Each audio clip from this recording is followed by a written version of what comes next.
Javier কাবরেরাকে আর কতদিন সহ্য করবে বাংলাদেশের ফুটবল ফ্যানরা ভাই একটু বলবেন? আমার কমিটির সাথে কথা বললে আমি তখন জানাচ্ছি। প্রতি ম্যাচের পরে তো আমরা এটা শুনতে পাচ্ছি, প্রতি ম্যাচে। Coach, are you happy with your performance? Are you perfect for your position? কাবরেরার মুখে কুলুপাটা, উত্তর দেওয়ার ভাষা নেই। আর বাফুফের সভাপতির তো সেই পুরনো অজুহাত, মিটিংয়ে বসে তারপরই সিদ্ধান্ত হবে। কিন্তু আর কতদিন হাভিয়ের কাবরেরাকে সহ্য করবে বাংলাদেশের ফুটবল ফ্যানরা? প্রতিটাই মানে দর্শক ওনাকে জোতা ছুঁড়ে মারতো, জোতা। কোচ হওয়ার মতো ওর কোনো যোগ্যতাই নাই। Cabrera no more, go back. Coach Javier কাবরেরার বিষয়ে জানতে চাইলেই বাফুফের সভাপতি রীতিমতো সিকিউরিটি গার্ডের সহায়তা নিয়ে কোনোভাবে গণমাধ্যমকে এড়িয়ে উঠে গেলেন গাড়িতে। এভাবেই চলতে থাকবে বাংলাদেশের ফুটবল। ভাই আপনি কি সন্তুষ্ট কাবরেরার উপরে? বললাম তো আমার কমিটির সাথে কথা। আপনি কি তার উপর সন্তুষ্ট? ভাই আস্তে আস্তে। আপনি কি কাবরেরার উপর সন্তুষ্ট ভাই? আমাদের কমিটির সাথে কথা বলে আমি পার্সোনালি কি হ্যাপি তার উপর ভাই?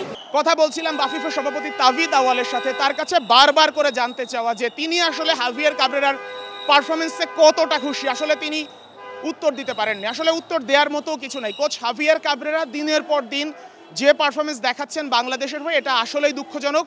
বাংলাদেশের ফুটবল ফ্যান্স, সমর্থক, এমনকি অনেক ফুটবলারও কাবরেরার উপর ক্ষুব্ধ। ফুটবলাররা চাইলেই মুখ ফুটে বলতে পারে না, তাই বলা সম্ভব হয় না। কিন্তু বাংলাদেশ ফুটবল ফেডারেশন আসলে কতদিন এই হাভিয়ের কাবরেরাকে টানবে এবং এই যন্ত্রণা আসলে বাংলাদেশের ফুটবল ফ্যান্সদের কতদিন সহ্য করতে হবে, এই প্রশ্নের উত্তর দেওয়ার আসলেই কেউ নেই। কোচ হিসেবে হাভিয়ের কাবরেরা আসলে কতটা ব্যর্থ সেটা আমরা মাঠে বসে সরাসরি স্বচক্ষে দেখলাম। ম্যাচে 2-1 গোলে বাংলাদেশ এগিয়ে গেল এবং হামজা চৌধুরীকে তুলে নেওয়ার পর আসলে কাবরেরার বাকি অস্ত্রগুলো আসলে যে কি দেখিয়েছে সেটা দেখতে আর বাকি নেই কারণেই। বিক্ষুব্ধ ভক্তরা, আমরা কয়েকজন ভক্তর সঙ্গে কথা বলবো, তারা আসলে কাবরেরাকে নিয়ে কি ভাবছে, কি তাদের চিন্তা ভাবনা। ভাই একটু কথা বলি, আসলে কোচ হাভিয়ের কাবরেরাকে আসলে কি বলবেন, আসলে কিভাবে ব্যাখ্যা করবেন? সত্যি কথা আমি হতাশ, আমি একদম হতাশ, আর কিছু বলতে চাই না। কাবরেরাকে নিয়ে আপনার মূল্যায়ন কি? আমাদের ওনারা দিয়ে হবে না, শেষ করতে হবে, ওনাকে শেষ করতে হবে। কাবরেরা কোচ হিসাবে বাংলাদেশের বর্তমান টিমের জন্য পারফেক্ট না। উনার পরিকল্পনা, উনার সবকিছু ব্যর্থ। এটা বারবার প্রতিটা ম্যাচে উনি উনার ব্যর্থতা প্রমাণিত করতেছে। ওনার মতো কোচ পারবে দরকার, বাংলাদেশ খেলা অনেক উন্নত হয়ে যাবে। কোচ হাভিয়ের কাবরেরা আমার মনে হয় বোঝে না কোন সময় কোন টাইমে গেম ইন্টেন্সটা চেঞ্জ করতে হয়। আমরা ইউরোপে ভালো ভালো ক্লাবে খেলা দেখি, এখন আমরা দেখছি একমাত্র কোচই পারে। যদি প্লেয়ার খারাপ হয় কোচই পারে যে কোনো মুহূর্তে খেলার ইউটার্ন পরিবর্তন করতে পারে। কিন্তু এই কোচ আসলে বোঝে না যে কখন কি করতে হয়, কখন কোন প্লেয়ারটা কোন জায়গায় খেলাইলে আমরা ম্যাচটা গোল করতে হয়। অ্যাটলিস্ট একটা প্লেয়ারদের ট্যালেন্টটা বের করতে হবে, কিন্তু এই কোচ একটা প্লেয়ার ট্যালেন্ট কীভাবে বের করতে বাইর করতে পারে না। যদি হাভিয়ের কাবরেরা যদি গাড়ির সামনে থাকলো প্রতিটাই মানে দর্শক ওনাকে জোতা ছুঁড়ে মারতো, জোতা মিনিমাম জোতা ছুঁড়ে মারতো আমার মনে হয়। বাংলাদেশ থেকে স্পেনে ওহো একাডেমিক কোচ হামজা, সামিদ, জায়ান, কিরমিনি, এদের মতো এদের এইসব প্লেয়ারদের কোচ হওয়ার মতো ওর কোনো যোগ্যতাই নাই।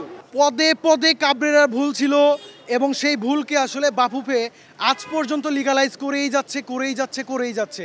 আমি জানি আসলে এখানে উদাহরণ দিলে অনেক সাংঘর্ষিক একটা উদাহরণ দেওয়া যায়, কিন্তু আমি দিব না।